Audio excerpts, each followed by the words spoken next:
जल्दी से जल्दी इस वीडियो को लाइक कीजिए और अभी तक मेरे चैनल को सब्सक्राइब नहीं किया तो इस रेड कलर के बटन को दबा के सब्सक्राइब कीजिए और इस घंटे को बजा दीजिए। Welcome to my channel physics and maths by VK sir. आज का सब्जेक्ट है एम्पियर का परिपथीय नियम, the circuital law of Ampere. जिस तरह इलेक्ट्रोस्टैटिक्स में गॉस का नियम कूलम्ब के नियम का वैकल्पिक रूप है, ठीक उसी तरह मैग्नेटोस्टैटिक्स में एम्पियर का परिपथीय नियम बायो-सेवार्ट के नियम का वैकल्पिक रूप है। दोनों ही नियम विद्युत धारा और चुंबकीय क्षेत्र से संबंधित हैं। अब हम जानते हैं कि एम्पियर का परिपथीय नियम क्या है। कथन: किसी बंद परिपथ के चारों ओर चुंबकीय क्षेत्र B का रेखीय समाकलन उस परिपथ में प्रवाहित धारा I तथा वायु या निर्वात की चुंबकशीलता μ0 के गुणनफल के बराबर होता है। हम इसे मैथमेटिकल रूप में लिख सकते हैं। रेखीय समाकलन B dl, जैसा कि कथन में है, चुंबकीय क्षेत्र B का रेखीय समाकलन उस परिपथ में प्रवाहित धारा I तथा वायु या निर्वात की चुंबकशीलता μ0 के गुणनफल के बराबर होता है। यहाँ B मैग्नेटिक फील्ड चुंबकीय क्षेत्र है, dl अल्पांश लंबाई है, I करंट है, विद्युत धारा है और μ0 हवा या निर्वात में माध्यम की चुंबकशीलता है। अब हम इस नियम का प्रमाण यानी प्रूफ पढ़ेंगे। हमें सिद्ध करना है linear integral B dl is equal to μ0 I। इसके लिए हम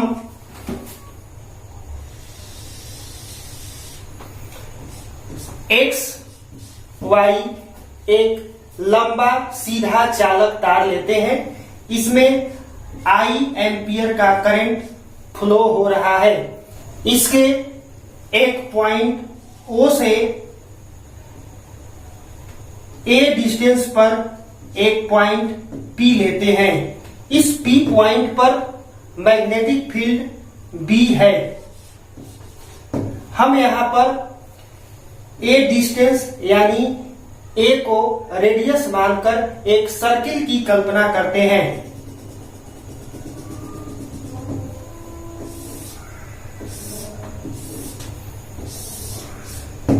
ये समतल हो गया। इस P पॉइंट पर हम एक स्मॉल एलिमेंट dl की भी कल्पना करते हैं।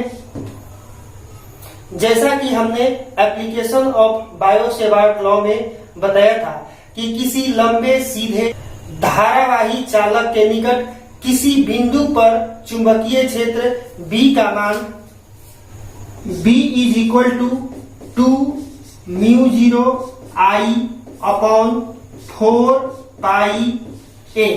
इसका सरल रूप हमने लिखा था μ0 I upon 2 pi A, equation first. अब हम एम्पियर के परिपथीय नियम के एलएचएस टर्म की ओर चलेंगे। Linear integral B dl is equal to A dot B is equal to AB cos theta vector का फॉर्मूला है। तो हम इसी सूत्र पर इसे तोड़ रहे हैं, B dl cos थीटा।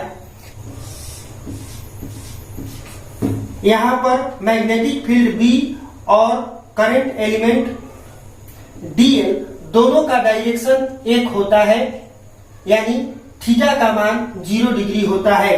इसका मतलब यह हुआ कि cos theta is equal to cos 0 यानी 1।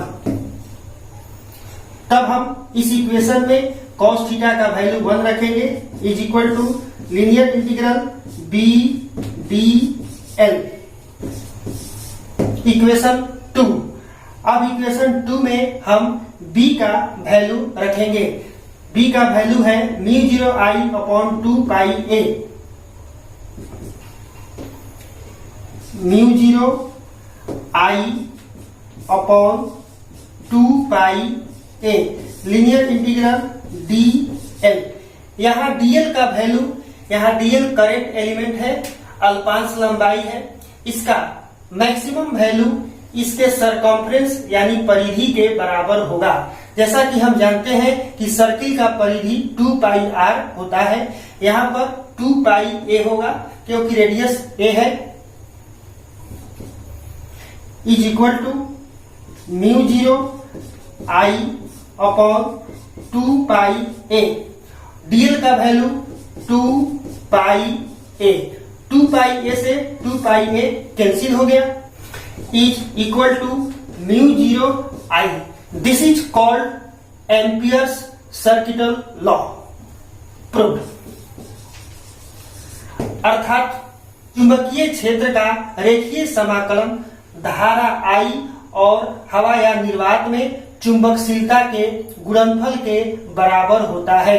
यह नियम किसी भी बंद आकृति के लिए सत्य है।